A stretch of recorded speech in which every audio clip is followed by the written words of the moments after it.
et qui participent actuellement dans ce dialogue national. Oui, alors, j'aime bien le titre du quotidien Boss le Jour qui parle de Yahweh qui empoigne Khalifa. On a l'impression qu'on est dans un combat de gladiateurs où l'un empoigne l'autre pour tenter de le terrasser ou de l'amener vers lui. Et ce qui se passe dans cette coalition, on l'a annoncé à plusieurs reprises. Il y a une charte dans la charte qui concerne les leaders de Yewwi Askan Wi. Il est carrément dit qu'il n'y aura aucune compromission et aucun compromis. Il ne faudrait pas s'acoquiner, entre guillemets, excusez le terme, avec le président Macky Sall, et ce jusqu'en 2024, donc à la présidentielle de 2024. Seulement, le compagnonnage au sein de Yewwi, il y a eu deux faits ou deux rendez-vous majeurs, à savoir les élections territoriales et les élections législatives, où on a vu Yewwi soudés, ensemble, participer à ces élections et avoir un certain nombre de bons résultats, notamment au plan local, mais également à l'Assemblée nationale, puisque pour la première fois, l'intercoalition Yewwi-Wallu est à l'origine un peu de cette situation que l'on trouve à l'Assemblée pour la première fois depuis les indépendances, à savoir un nombre de députés sensiblement égal de part et d'autre. Mais au sein de Yewwi, on a entendu les propos de Barthélémy Diaz, qui, on l'a rappelé, n'est pas membre de la conférence des leaders de Yewwi, mais prendre fait et cause pour son leader et également candidat, à savoir Khalifa Ababacar Sall, pour dire, mais écoutez, il y a trois situations dans cette coalition. Ceux qui n'ont même pas l'intention de briguer un mandat présidentiel ou un mandat quelconque au sein de la coalition, surtout présidentielle. Ceux qui veulent aller à la présidentielle, mais qui sont fort clos ou qui sont interdits même de participer ou de s'inscrire sur les listes électorales. Et il y a ceux pour qui la présidentielle est presque un chemin tout tracé et avec notamment une possibilité de participer. Maintenant,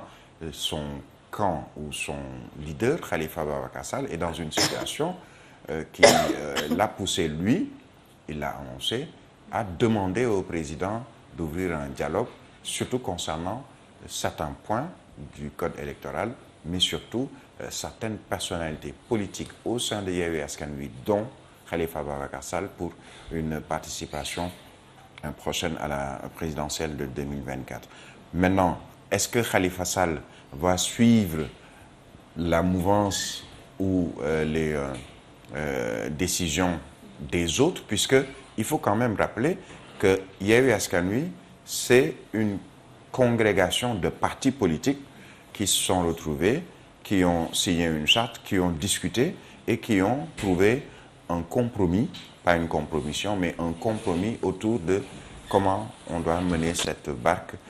à bon port, surtout par rapport aux élections au Sénégal. Pas seulement présidentielles, mais les élections territoriales ou locales, les élections législatives. Maintenant,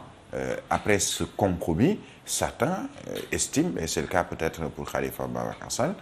que nous sommes quand même des partis politiques. Et nous avons aussi l'onction de nos bases, même si on est dans la coalition Yewwi Askan Wi, ce sont les bases de nos différentes formations politiques qui décident un peu de notre avenir, pas seulement concernant ce compagnonnage, mais même sur le plan politique. Et d'après ce que l'on a compris concernant Tahaou et Khalifa Ababacar Sall et autres, c'est la base qui a exigé et demandé que Khalifa Ababacar Sall puisse se rendre à cette grande messe ou à ce dialogue national autour du chef de l'État pour surtout parler au nom de Tahaou, donc Khalifa Ababacar Sall, et peut-être éventuellement au nom des autres partis politiques de l'opposition, pas forcément de Yewwi Askan Wi, puisque dans ce dialogue, ce qu'on a vu concernant les TDR et même le jour du lancement du dialogue, il a été par exemple question de la troisième candidature. Il a été question de ces droits et libertés pour les opposants politiques. Et dans ces opposants politiques, ou parmi ces opposants, il y a par exemple Ousmane Sonko. Alors, est-ce que Yewwi n'est pas mort de sa belle mort, comme on le disait après les élections législatives? Si ce n'est le cas, on va vers ça, puisque Khalifa Sall, il y a deux possibilités qui s'offrent un peu à Yewwi ou à lui. La première, c'est qu'il puisse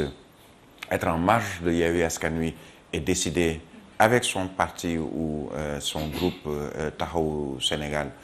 la marche à tenir, ou bien que Yewwi, la conférence des leaders, prenne une décision pour dire, mais écoutez, Khalifa Ababacar Sall, vous êtes l'un, pour ne pas dire même le fondateur de cette coalition, mais vous vous êtes mis en marge, surtout par rapport à une charte qu'on avait signée solidairement. Maintenant, il faut prendre nos responsabilités, nous en tant que leader de Yewwi, à savoir vous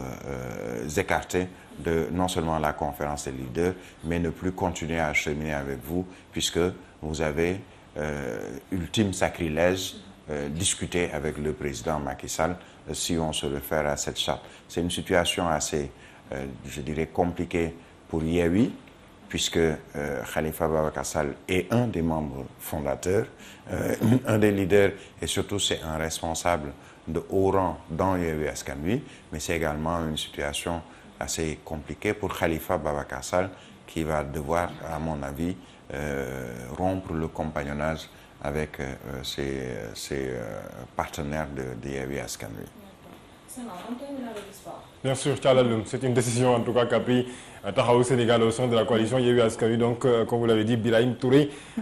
moi personnellement, je pense qu'aujourd'hui, c'est une situation qui peut-être est en train de montrer les prémices, en tout cas, d'une division au sein même de la coalition Yewwi Askan Wi ou bien au sein même de l'opposition sénégalaise. Et là, on pourrait encore revenir en arrière, se souvenir des propos du président Macky Sall qui disait qu'il va réduire l'opposition à sa plus simple expression. Donc aujourd'hui, est-ce que le chef de l'État n'est pas, en tout cas, n'atteint pas ses objectifs par rapport à cette situation? Ça, c'est une point d'interrogation qui mérite vraiment réflexion par rapport donc à cette situation politique du Sénégal. On va parler sport, Tchallaloum, cette fois-ci donc avec bien entendu l'équipe nationale du Sénégal, vous le savez, qui est en train donc de poursuivre ses séances d'entraînement au niveau donc de Diamniadio pour la préparation de ce duel face d'abord au Bénin. Ce sera donc pour la contre de la 5e journée des éliminatoires de la Coupe d'Afrique 2023. Et pour le match amical face à l'équipe du Brésil, regardez le journal Record qui parle de l'absence de Edouard Mendy, retard de Alfred Gomis, bien entendu, c'est Lyon qui prend le pouvoir donc dans les buts. Iliman Ndiaye, seul Lyon attendu actuellement, puisque, il faut le dire, on parlait donc de l'absence d'Iliman Ndiaye, de l'absence d'Idrissa Gana Gueye, ainsi que l'absence de l'autre gardien Alfred Gomis. Cette fois-ci donc, Alfred Gomis et Iliman Ndiaye ont posé valise hier sur donc l'hôtel, à l'hôtel donc où résident les Lions du Sénégal. Donc seul actuellement Iliman Ndiaye, le société